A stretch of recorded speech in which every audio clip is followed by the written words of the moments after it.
오늘 우리에게 주시는 하나님의 말씀은 사도행전 19장 1절에서 7절까지입니다. 저와 여러분이 한 절씩 교대로 읽고 마지막 절은 함께 읽겠습니다. 아볼로가 고린도에 있을 때 바울이 윗지방으로 다녀 에베소에 와서 어떤 제자들을 만나 이르되 너희가 믿을 때 성령을 받았느냐 이르되 아니라 우리는 성령이 계심도 듣지 못하였노라. 바울이 이르되 그러면 너희가 무슨 세례를 받았느냐 대답하되 요한의 세례니라. 바울이 이르되 요한이 회개의 세례를 베풀며 백성에게 말하되 내 뒤에 오시는 이를 믿으라 하였으니 이는 곧 예수라 하거늘 그들이 듣고 주 예수의 이름으로 세례를 받으니 바울이 그들에게 안수하매 성령이 그들에게 임하심으로 방언도 하고 예언도 하니. 함께 읽겠습니다. 모두 12사람쯤 되니라. 아멘. 사도행전은 사도 바울의 3차 전도 여행의 시작으로 에베소 사역을 다루고 있습니다. 이 에베소는 한때 성령이 아시아에서 말씀을 전하지 못하게 하심으로 막혔던 지역입니다. 하지만 바울이 2차 선교 여행을 마치고 안디옥으로 돌아오는 길에 잠시 들리도록 허락하셨습니다. 이 짧은 기간에도 바울은 전도하여서 제자들을 얻었어요. 그리고 하나님의 뜻이면 너희에게 돌아오리라 라고 말했습니다.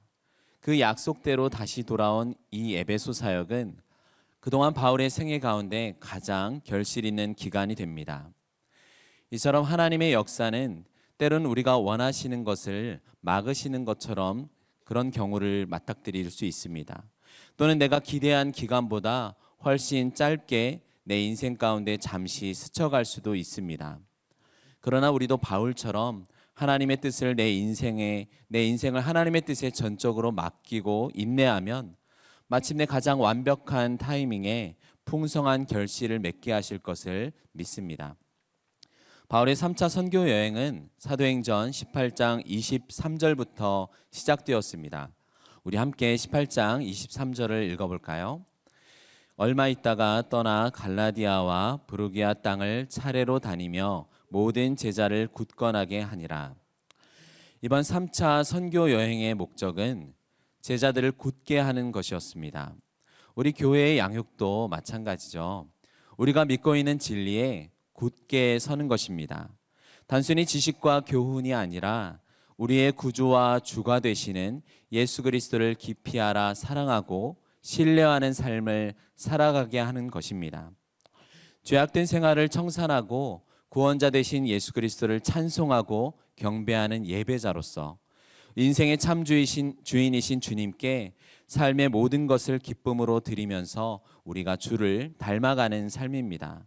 이제 바울이 에베소에서 어떻게 제자들을 만나 제자들을 양육하는지를 우리 살펴보겠습니다. 본문 1절을 함께 읽겠습니다. 아볼로가 고린도에 있을 때에 바울이 윗지방으로 다녀 에베소에 와서 어떤 제자들을 만나. 1절에서 아볼로의 이름을 언급합니다. 에베소에 있었던 아볼로가 처음에는 요한의 세례만 알았습니다. 하지만 브리스길라와 아굴라의 도움으로 하나님의 도를 정확히 알게 되어 고린도로 건너가서 교회에 많은 유익을 끼치게 되었습니다. 이와 같이 이제 바울이 만나게 되는 어떤 제자들을 역시 앞선 아볼로처럼 부족하고 결함이 있다는 부분을 우리로 예상하게 합니다. 그리고 동시에 그들이 하나님을 아는 지식 가운데 교정되고 또한 그 내용이 채워지기를 우리로 기대하게 만듭니다. 바울은 윗지방으로 다녀 에베소에 왔다라고 합니다. 헬라어로 윗지방이라는 단어는 단순히 북쪽이 아니라 지형적으로 높은 지역을 가리킵니다.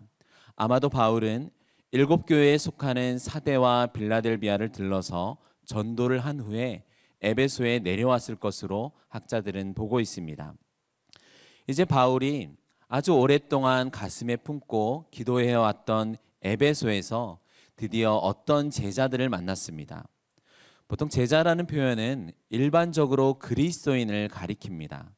그러나 그럴 때마다 제자 앞에는 정관사가 붙어 있습니다. 그 제자인 것이죠. 그런데 여기에는 정관사가 없습니다. 그래서 이 어떤 제자들은 그리스도를 믿고 있어도 불완전하거나 아니면 아직 그리스도인이 아닐 가능성이 높습니다. 바울도 처음엔 그들을 보니까 그들이 그리스도의 제자라고 생각했습니다. 그런데 그들과 대화를 나누어 보고 행동하는 모습을 보니까 뭔가 다른 점을 느꼈습니다. 전형적인 신자들에게는 볼 수 없는 문제점을 발견했을 거예요. 아마도 예수님에 대한 지식이 부족하고 행동을 봐도 그리스도인이라 하기에는 부족한 것이죠. 우리도 교회에서도 그런 분들을 종종 보게 됩니다. 예수님을 믿는다라고 하면서도 여전히 삶의 주인은 자기 자신이에요. 주를 위해 살아가기보다는 자기의 유익을 위해서 예수님을 찾는 것 같습니다. 물론 신앙의 초보로서 그 단계를 지나갈 수는 있죠. 하지만 연수가 지날수록 주님을 닮은 인격과 향기가 말과 행동에 보이지 않는 경우들이 있습니다. 예수님의 존재와 사역에 대해서도 아직 잘 모르는 것 같습니다. 그러면 목사가 이런 성도들에게 한 번쯤은 물어보고 싶지만 차마 대놓고는 물어보지 못하는 것을 우리 바울 사도는 아주 노골적으로 질문을 하고 있습니다. 우리 본문 2절과 3절을 읽겠습니다. 이르되 너희가 믿을 때 성령을 받았느냐? 이르되 아니라 우리는 성령의 계심도 듣지 못하였노라. 바울이 이르되 그러면 너희가 무슨 세례를 받았느냐? 대답하되 요한의 세례니라. 아주 속이 시원한 질문입니다. 너희가 믿을 때 성령을 받았느냐? 너희가 믿을 때 성령을 받았느냐는 질문은 사실 너희가 그리스도인이 맞냐라고 묻는 것입니다. 그리스도인이 되는 것과 성령을 받는 것은 하나입니다. 너희에게 진짜 믿음이 있는가? 이 시금석을 바울은 성령이 그들에게 계신 것으로 확인하고자 했습니다. 새로운 시대를 맞이한 하나님 백성의 가장 두드러진 특징은 바로 성령의 임재입니다. 과거 이스라엘의 특징은 율법을 중시하고 할례를 행하고 성전에 모여서 예배드리는 것이었습니다. 그러나 이제 새 이스라엘인 교회는 성령께서 오셔서 율법을 우리의 마음판에 새기시고 주님의 말씀을 생각나고 믿게 하십니다. 할례도 마찬가지죠. 태어난 지 8일 만에 하던 할례는 십자가에서 이루신 그리스도의 할례를 통해서 믿는 우리의 마음에 영적 할례로 성령께서 성취하셨습니다. 성전도 더 이상 우리가 건물에 매이지 않습니다. 각 사람을 성령께서 거하시는 성전으로 삼으셨습니다. 그렇다면 지금 바울의 질문은 너희가 말로는 믿는다라고 하지만 자신을 인생의 주인으로 살았던 너의 그 옛사람은 죽었고 이제 새 사람이 되어 하나님을 구주와 주로 섬기며 살도록 역사하신 그 성령이 정말 너희 가운데 계시냐는 질문입니다. 그런데 이 제자들이 무엇이라고 답했죠? 우리는 성령이 계심도 듣지 못하였노라. 이상하죠. 그러나 3절에서 그러면 너희가 무슨 세례를 받았느냐라는 바울의 두 번째 질문에 요한의 세례니라라고 제자들은 답변합니다. 만약 이들이 유대인이었다면 구약 성경에는 성령에 대한 언급이 많기 때문에 사실 이 제자들이 몰랐을 리는 없습니다. 그리고 세례 요한과 직접적이든 간접적이든 어떤 식으로 맺어진 제자라면 요한은 자신의 세례가 장차 불과 성령으로 세례를 베푸실 분에게로 인도하는 이 준비 차원의 세례라고 분명히 가르쳤거든요. 그렇다면 이들이 우리는 성령이 있음도 듣지 못하였다는 말은 무엇일까요? 단순히 성령의 존재 자체를 모른다는 말이 아닙니다. 이들은 성령이 실제로 오셨다는 그 특별한 역사에 대해 들어본 적이 없는 것입니다. 마치 우리가 공동체 배정된 성도님에게 혹시 이제 순장님께 연락이 왔나요? 이렇게 질문했는데 이게 단순한 대답이라면 아직 오지 않았습니다라고 이럴 텐데 크게 강조해서 그 사람이 이렇게 답하는 거죠. 저는 우리 교회에 순장이라는 분이 있는 것도 듣지 못했습니다. 이렇게 답변하는 것 같습니다. 물론 이런 분은 계시지 않습니다. 제자들은 지금 예수님을 믿는다라고 하지만 그리스도의 부활과 승천 후에 하나님께서 오순절에 강하게 그리고 놀랍게 역사하신 것을 알지 못하는 상태였습니다. 아마도 이들은 세례 요한이 목배임을 받은 이후에 흩어진 제자들이었거나 그런 제자들에게 가르침을 받고 세례를 받았을 수 있습니다. 그래서 엄밀하게 말하면 이들은 아직 거듭나지 못한 상태였습니다. 제대로 된 복음을 듣지 못했던 것이죠. 그래서 이제 바울은 이것을 바로잡기 위해서 요한의 세례가 가르치던 것에 대해서 가르칩니다. 우리 4절, 5절을 함께 읽겠습니다. 바울이 이르되 요한이 회개의 세례를 베풀며 백성에게 말하되 내 뒤에 오시는 이를 믿으라 하였으니 이는 곧 예수라 하거늘 그들이 듣고 주 예수의 이름으로 세례를 받으니. 이들이 요한의 세례를 받았다라는 것은 무슨 의미일까요? 그것은 단순히 물 세례를 받은 것이 아니라 요한의 가르침과 사역에 속했다는 말입니다. 요한의 세례는 우리가 예수님께로 가는 것을 가로막는 가장 큰 장애물, 이 죄의 문제를 고백하고 회개하는 세례였습니다. 회개를 강조하였어요. 그러나 회개 자체가 완전한 복음은 아닙니다. 요한은 그리스도를 위한 길을 예비한 것이었고 그의 세례를 받은 자는 결국 이 죄 문제를 해결하신 예수님을 믿어야 했어요. 마침내 약속대로 오신 그리스도께서 십자가에서 우리의 죄를 대신 지시고 죽으셨으며 부활하셨습니다. 죄와 사망을 삼키고 승리하신 그리스도를 믿는 우리에게 하나님께서는 성령을 보내시고 구원을 완성하셨다는 사실을 아직 알지 못하고 있는 거죠. 그러나 이것을 모른다면 기독교 신앙의 본질을 깨닫지 못하는 것입니다. 그래서 이들이 성령을 받지 못했다는 사실은 아직 그리스도를 온전히 믿는 사람들이 아니라는 사실을 우리에게 확인해 줍니다. 비록 세례 요한은 여자가 낳은 자 중에 가장 큰 자라고 예수님도 부르셨지만 누가복음 16장에서 보면 율법과 선지자는 요한의 때까지다라고 합니다. 즉 신약으로 넘어오지 못한 구약이에요. 그것은 하나님을 스스로 떠나 죄와 사망 가운데 속한 우리를 어떻게 그 심판으로부터 구원해내시고 의와 생명으로 인도하셨는지 하나님의 사랑과 은혜를 아직 모르는 것입니다. 오늘날 교회 안에도 이렇게 신앙생활하는 사람이 있을 수 있습니다. 죄를 미워하시는 하나님이 너무 두려워서 신앙생활을 하는 겁니다. 내가 주일에 그냥 놀러 가면 왠지 모르게 찝찝하고 벌받을 것 같아서 그렇게 찍고 가는 예배, 헌금 생활도 봉사도 내가 저주와 심판을 받지 않고 복을 받기 위해서 하고 있다면 그것은 아직 요한의 세례만 알고 있는 여전히 구약에 머무르는 신앙이라고 할 수 있습니다. 그러나 예수님은 이 세례 요한보다 크신 구약보다 우월하신 새 언약의 중보자가 되십니다. 요한의 세례는 사람들을 회개하게 만들었지만 그 자체로 구원을 주지는 못합니다. 요한의 세례가 효과를 가지려면 반드시 예수님을 믿는 단계까지 나아가야 합니다. 그래서 바울은 이들에게 이제 세례를 베풀었습니다. 지난 18장에서 아볼로는 요한의 세례만 알고 있었어요. 그러나 그는 예수님을 바르게 믿고 있었습니다. 그래서 이미 기독교 신앙의 핵심을 이해하고 있었기 때문에 그는 다시 세례를 받을 필요는 없었습니다. 그러나 지금 바울이 만난 에베소의 어떤 제자들은 요한의 세례가 가리키던 예수님을 믿지 않고 있었기 때문에 그들은 거듭나지 않았기 때문에 세례를 다시 받을 필요가 있었습니다. 우리가 성경을 공부하면서 양육을 받는 것도 마찬가지입니다. 내가 죄인이라는 사실을 알고 느끼는 것은 무척 중요합니다. 하지만 거기서 멈춰서는 안 되죠.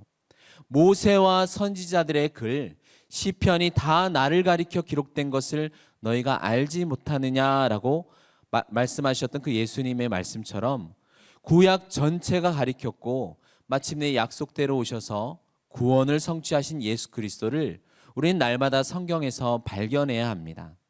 그래서 성경을 읽으면서 예수님을 통해 내게 임한 구원이 해석되어야 하는 것이죠. 우리가 매주 예배를 드리고 양육을 받을 때마다 이 일 가운데 성령께서 역사하십니다. 우리에게 구원을 적용하시고 진리를 깨닫게 하시고 순종할 수 있는 능력을 부으셔서 우리로 하여금 한 공동체를 이루게 하시는 것이죠. 우리 6절, 7절을 함께 읽겠습니다. 바울이 그들에게 안수함에 성령이 그들에게 임하심으로 방언도 하고 예언도 하니 모두 12사람쯤 되니라. 이제 바울이 그들에게 안수하자 성령이 임하였습니다. 그리고 방언을 말하고 예언을 하게 되었어요. 어떤 장면을 여러분 기억나게 합니까? 맞습니다. 예루살렘에서 기도하던 제자들에게 임한 오순절 성령 강림의 모습과 유사합니다. 사도행전 8장에서는 이 사마리아인들에게 베드로와 요한이 안수했을 때 성령이 임했어요. 사도행전 9장 31절을 보면 온 유대와 갈릴리와 사마리아 교회가 평안하여 든든히 서가고라고 말씀합니다. 그런데 이렇게 말할 때 이 교회가 단수입니다. 굉장히 의도적이죠. 유대 교회, 갈릴리 교회, 사마리아 교회가 각각 평안하여 든든히 서는 게 아닙니다. 유대, 갈릴리, 사마리아가 하나의 교회라는 것이에요. 그리고 10장에서도 보면 베드로가 고넬료의 집 가이사랴에서 설교를 마치자 기다렸다는 듯이 성령께서 임하셨습니다. 이방인에게도 성령이 임하셨어요. 성령께서 의도적으로 예루살렘과 사마리아 이방이 한 교회를 이루시기 위해서 배려를 하신 것입니다. 그러면 이제 에베소에서 임한 성령님을 통해서 우리는 무엇을 배울 수 있을까요? 사실 앞에 세 지역인 예루살렘, 사마리아, 가이사랴는 모두 팔레스타인 땅입니다. 그러나 에베소는 정말로 이방 땅, 이방 지역이에요. 사도행전 전체의 방향을 결정하는 사도행전 1장 8절에서 이렇게 말씀하시죠. 오직 성령이 너에게 임하시면 너희가 권능을 받고 예루살렘과 온 유대와 사마리아와 땅끝까지 이르러 내 증인이 되리라 라고 하셨습니다. 이 땅끝에도 주님의 복음과 함께 성령이 임하신 것입니다. 성령께서 예루살렘에만 임하시고 만약에 사마리아에는 임하지 않았거나 지금 이제 바울이 만난 에베소와 같은 땅끝에 교회가 태동할 때 성령이 오시지 않고 사도의 안수가 없었다면 어떨까요? 아마도 이방교회 성도들이 느낄 때 우리 교회에는 뭔가 문제가 있거나 부족한 게 있지 않을까라고 생각할 수 있습니다. 그러나 하나님 나라의 교회는 복음의 내용이나 증거가 어느 것도 눈에 보이는 어느 것도 하나도 부족하지 않는 하나의 교회입니다. 차등이 없는 한 교회인 것이죠. 그래서 한 성령께서 의도적으로 예루살렘과 온 유대와 사마리아 그리고 이제 땅끝에 하나의 교회를 세우시는 것입니다. 유대인이나 헬라인이나 다 그리스도 예수 안에서 하나이며 그리스도의 소유라면 그들은 곧 아브라함의 자손이라는 것입니다. 오순절 예루살렘의 이 120명의 문도 12제자들에게 성령이 오셨었죠. 이제 이방과 이것을 연결하려는 뜻이 오늘 본문에도 있습니다. 그래서 의도적으로 에베소에서 성령을 받은 이가 12명이라고 소개합니다. 이 에베소에서 일어난 오순절을 통해서 성령께서 바울의 선교를 이 이방인 선교를 인정해 주신 것이라 할 수 있습니다. 하나님께서는 이방이라는 이 변두리에 있는 마지막 그룹에 속한 자들까지 너는 내 것이다 라고 인쳐주신 것이죠. 이 역사를 따라서 우리 민족까지도 복음이 들어왔고 우리가 그 말씀을 따라서 예수 그리스도를 믿고 우리 역시 성령을 받았습니다. 사랑하는 성도 여러분, 여러분은 믿을 때 성령을 받았습니까? 여러분의 입으로 예수를 주로 시인하고 하나님께서 여러분을 죽은 자 가운데서 살리신 것을 마음에 믿으신다면 여러분은 성령을 받은 자입니다. 그리스도의 부활 생명을 가진 자는 이 세상의 질서가 아니라 오는 세상의 그 질서로 바로 이 하나님 나라의 기쁨과 의와 능력으로 오늘을 살아가는 자입니다. 더 이상 내 육신을 따라 살아가지 않고 성령을 따라 성령을 의지하며 살아갑니다. 그런 여러분의 입술에는 개인적으로는 하나님을 찬양하며 하나님의 일을 기도하고 증거하는 방언이 나오게 되는 것이죠. 또한 공동체를 유익하기 위해서 하나님의 뜻을 선포하는 예언이 또한 나오는 것입니다. 예전 그 창세기에서 바벨탑에서 자기 자신이 주인 되었던 자들에게 임한 그 저주와 심판은 이제는 성령을 통해서 그리스도를 내 삶의 주인으로 모시고 나의 모든 오늘의 선택과 행동에서 예수 그리스도를 나타내게 되는 것입니다. 나의 뜻이 아니라 하나님의 뜻이 이루어지는 인생, 그것이 성령을 받은 여러분의 인생이 되기를 주님의 이름으로 축원합니다. 기도하겠습니다. 하나님 아버지, 우리가 이 땅에서 우리의 구원자 되시는 예수 그리스도를 더 알기 원하고 바르게 믿어 영생을 누리며 살기를 소망합니다. 모든 성도들이 한 교회를 이루며 양육에 힘쓸 때 복음의 내용에서 소외되는 영혼이 없게 하시고 바르게 주님을 섬기고 서로를 사랑하게 하여 주시옵소서. 예수님의 이름으로 기도드립니다. 아멘.